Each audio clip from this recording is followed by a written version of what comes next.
Bible చెప్తున్నటువంటి విషయం స్త్రీ పురుషులారా మీరు జ్ఞాపకం చేసుకోండి. మీరు పెళ్ళైన వారైతే, వివాహ సంబంధం కలిగిన వారైతే, వివాహంలో మీ ఇద్దరు కూడా జతపరచబడి ఎవరి వియోగము లేకుండా, అంటే మరణించిన లేకుండా మీ ఇద్దరు భార్యాభర్తలై సంసారంగా చేస్తున్నట్లయితే, మీ వయసులు సహకరించని పరిస్థితుల్లో తప్ప మీ ఇద్దరు వేరుగా ఉండి మీ శరీర అవసరతలను గనక తీర్చకపోతే అది దేవుని దృష్టిలో పాపం.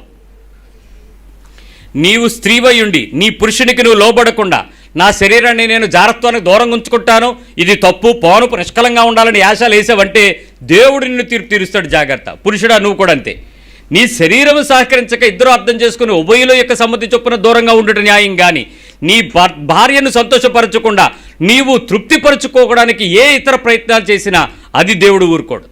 ఖచ్చితంగా భార్యాభర్తలు వారి శారీరకంగా కలుసుకుని తీరవలసిందే, వారిద్దరూ కలిసి ఆనందించవలసిందే, ఇద్దరూ కలిసి తృప్తిపరచుకోవాల్సిందే, ఇద్దరూ కలిసి ఐక్యపరచబడాల్సిందే, ఇద్దరూ కలిసి కూడుకొని తీరవలసిందే. ఇది ఫ్యామిలీకి మాత్రమే.